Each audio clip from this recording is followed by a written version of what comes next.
we're flying so close to where we belong, and we're trying to go somewhere new. And I try to crack this iceberg open till it shatters through the ocean. I wanna make shockwaves. I wanna make shockwaves with you.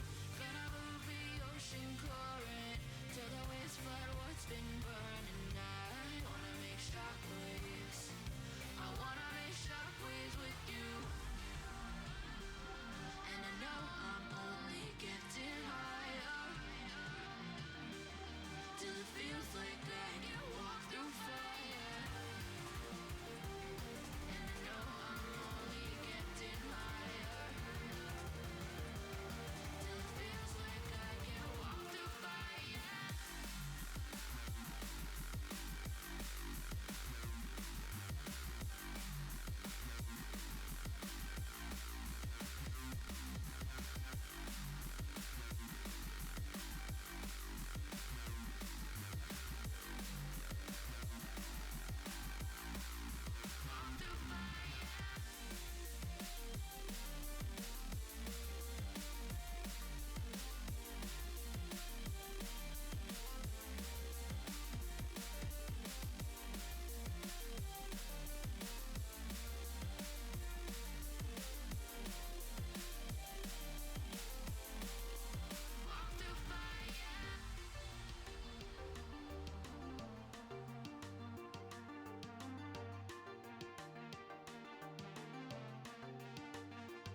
Trying to step back and see the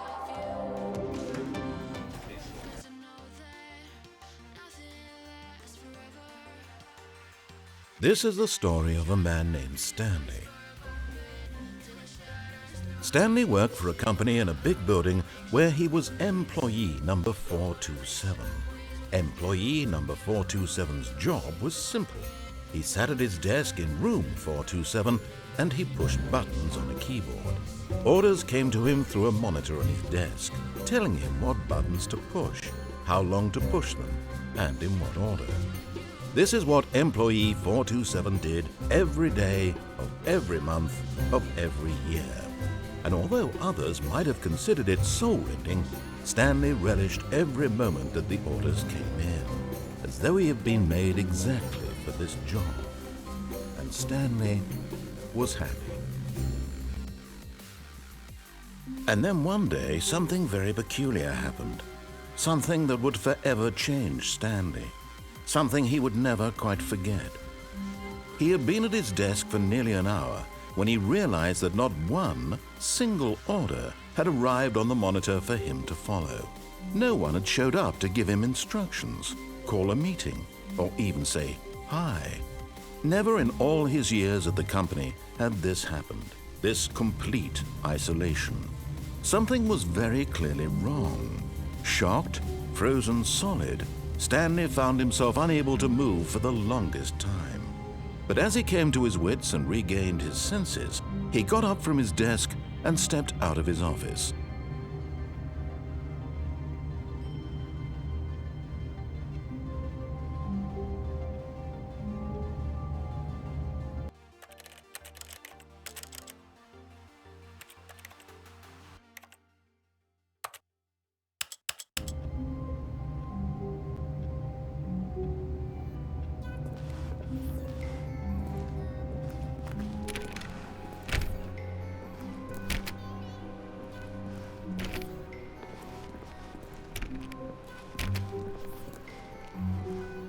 When Stanley came to a set of 2 open doors, he entered the door on his left.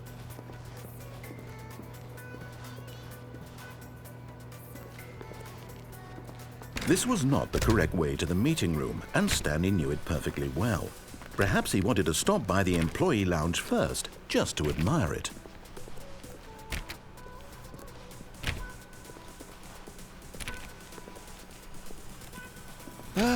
Yes, truly a room worth admiring. It had really been worth the detour after all, just to spend a few moments here in this immaculate, beautifully constructed room.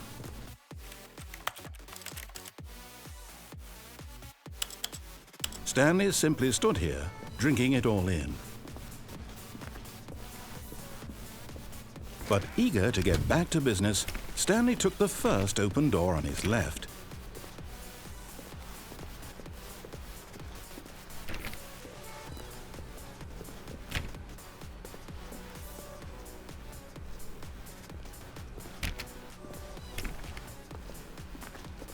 Stanley was so bad at following directions, it's incredible he wasn't fired years ago.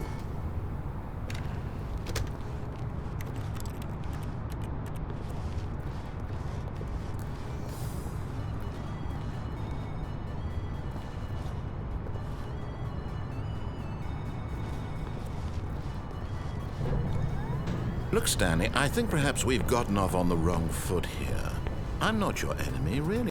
But in his eagerness to prove that he is in control of the story and no one gets to tell him what to do, Stanley leapt from the platform and plunged to his death. Good job, Stanley. Everyone thinks you are very powerful.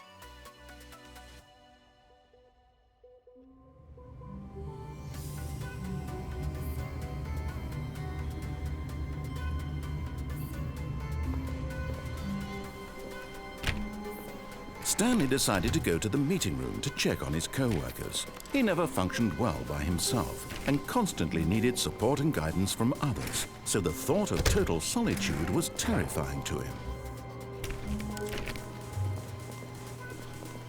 Stanley went around touching every little thing in the office, but it didn't make a single difference, nor did it advance the story in any way. When Stanley came to a set of 2 open doors, he entered the door on his left.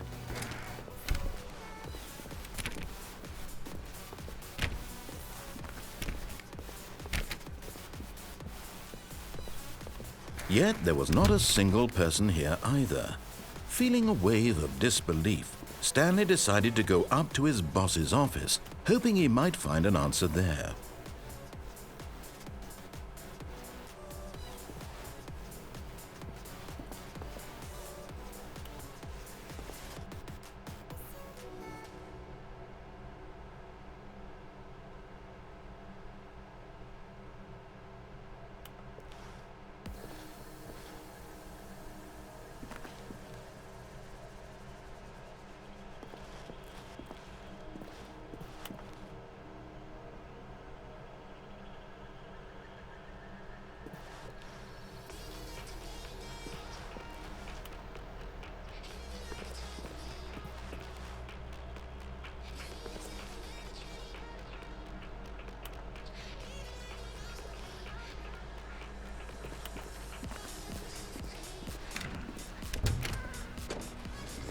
Stanley stepped into the broom closet, but there was nothing here, so he turned around and got back on track.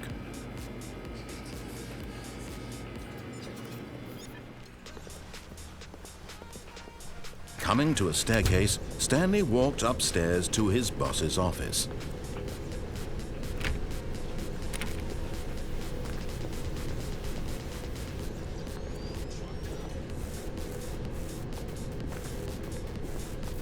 But Stanley just couldn't do it. He considered the possibility of facing his boss, admitting he had left his post during work hours. He might be fired for that. And in such a competitive economy, why had he taken that risk? All because he believed everyone had vanished? His boss would think he was crazy. And then something occurred to Stanley. Maybe, he thought to himself, maybe I am crazy. All of my co-workers blinking mysteriously out of existence in a single moment for no reason at all? None of it made any logical sense. And as Stanley pondered this, he began to make other strange observations.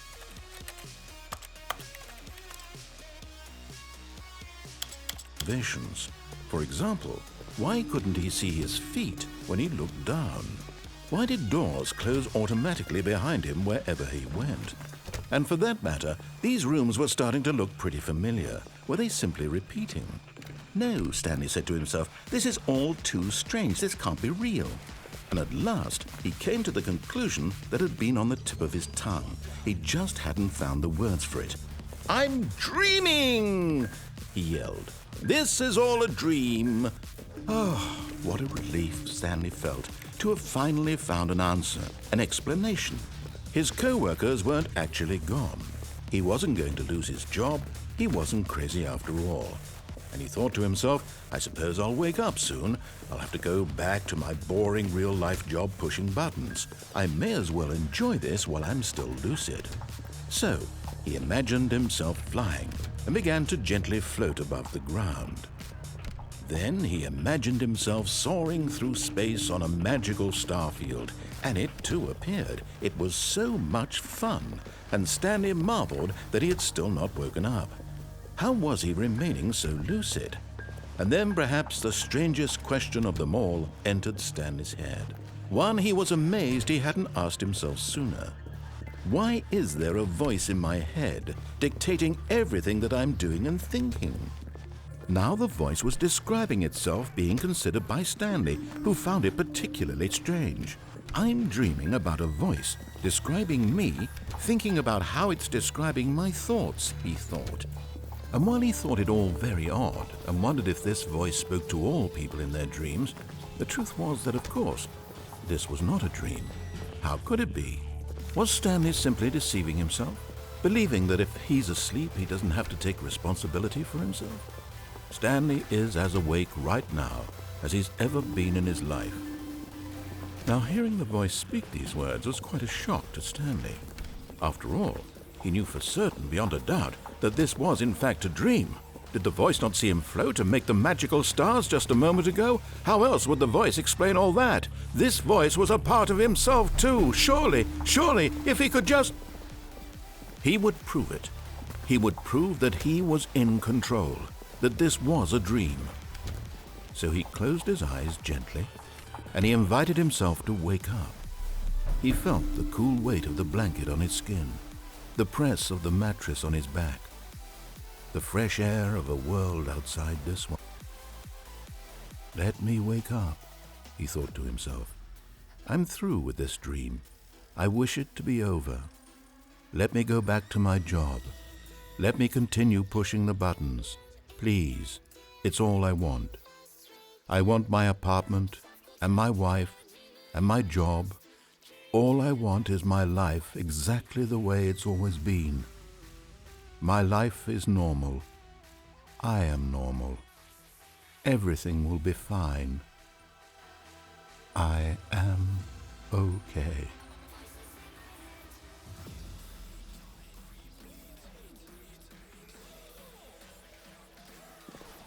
Stanley began screaming. Please, someone, wake me up. My name is Stanley.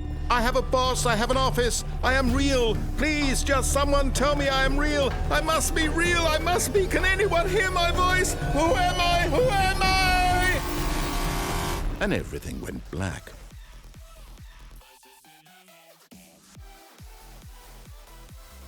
This is the story of a woman named Mariella.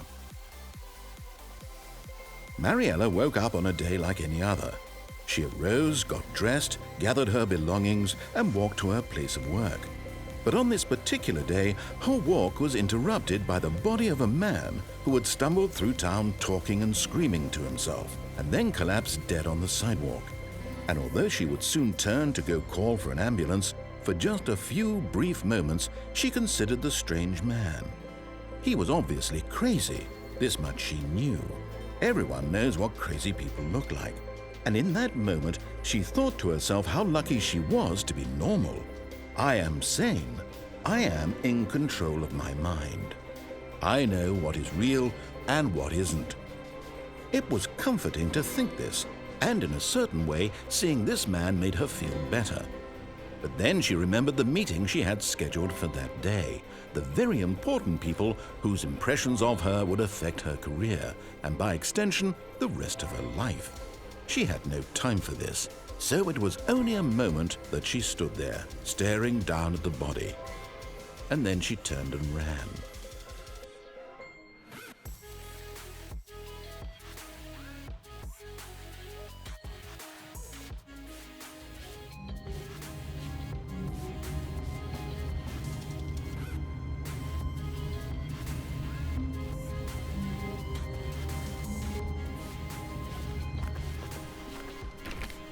All of his co-workers were... Wait, no. This isn't the right office, is it? Is this Stanley's office?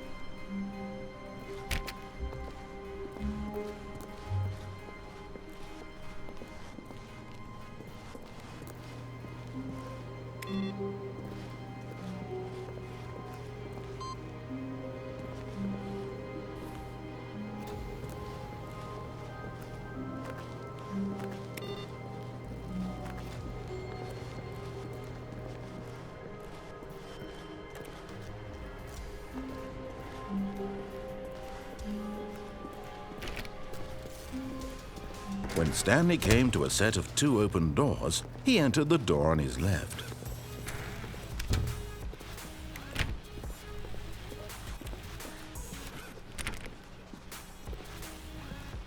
Yet there was not a single person here either. Feeling a wave of disbelief, Stanley decided to go, oh no, not again. I won't be part of this. I'm not going to encourage you. I'm not going to say anything at all. I'm just going to be patient and wait for you to finish whatever it is you enjoy doing so much in this room. Please take your time. Coming to a staircase, Stanley walked upstairs to his boss's office.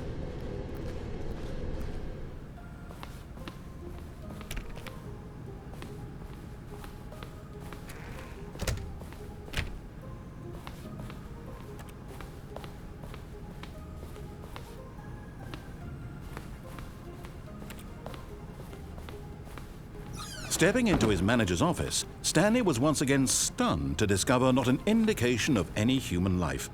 Shocked, unraveled, Stanley wondered in disbelief who orchestrated this, what dark secret was being held from him. What he could not have known was that the keypad behind the boss's desk guarded the terrible truth that his boss had been keeping from him. And so the boss had assigned it an extra secret PIN number, 2845. But of course, Stanley couldn't possibly have known this. Yet incredibly, by simply pushing random buttons on the keypad, Stanley happened to input the correct code by sheer luck. Amazing. He stepped into the newly opened passageway.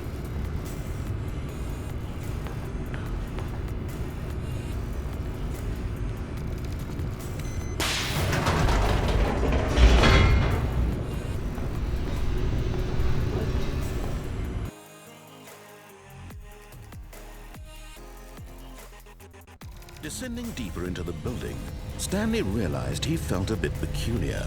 It was a stirring of emotion in his chest, as though he felt more free to think for himself, to question the nature of his job.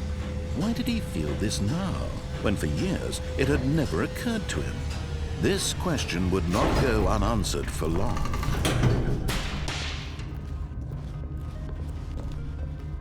Stanley walked straight ahead through the large door that read Mind Control Facility.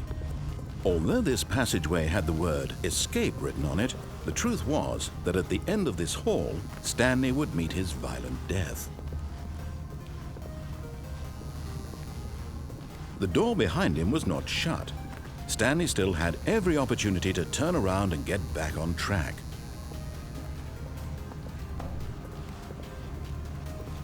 At this point, Stanley was making a conscious, concerted effort to walk forward and willingly confront his death.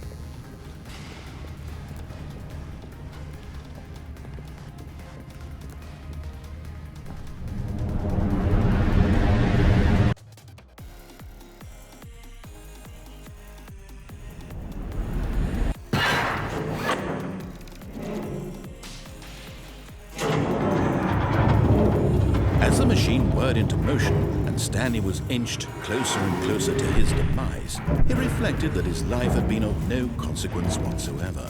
Stanley can't see the bigger picture.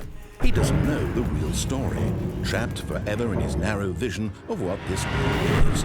Perhaps his death was of no great loss, like plucking the eyeballs from a blind man. So he resigned and willingly accepted this violent end to his brief and shallow life. Farewell, Stanley.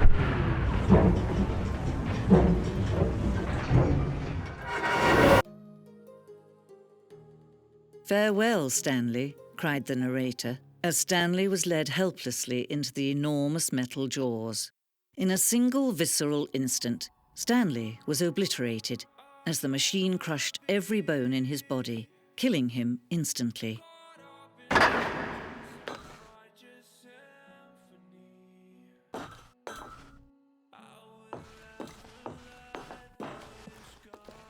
And yet it would be just a few minutes before Stanley would restart the game, back in his office, as alive as ever.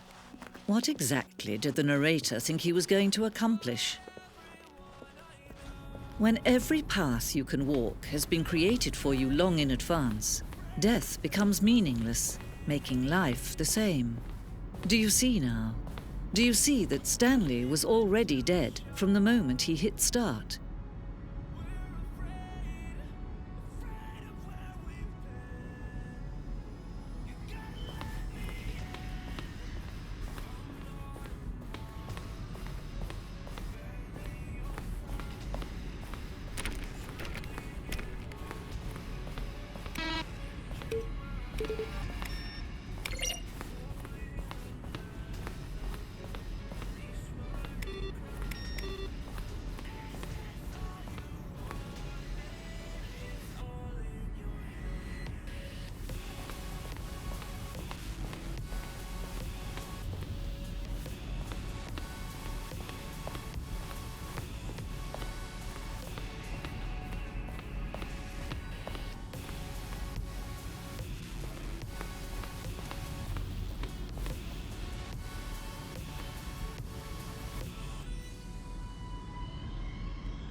Oh, look at these two. How they wish to destroy one another. How they wish to control one another. How they both wish to be free. Can you see? Can you see how much they need one another? No, perhaps not. Sometimes these things cannot be seen. But listen to me. You can still save these two. You can stop the program before they both fail. Push escape and press quit. There's no other way to beat this game.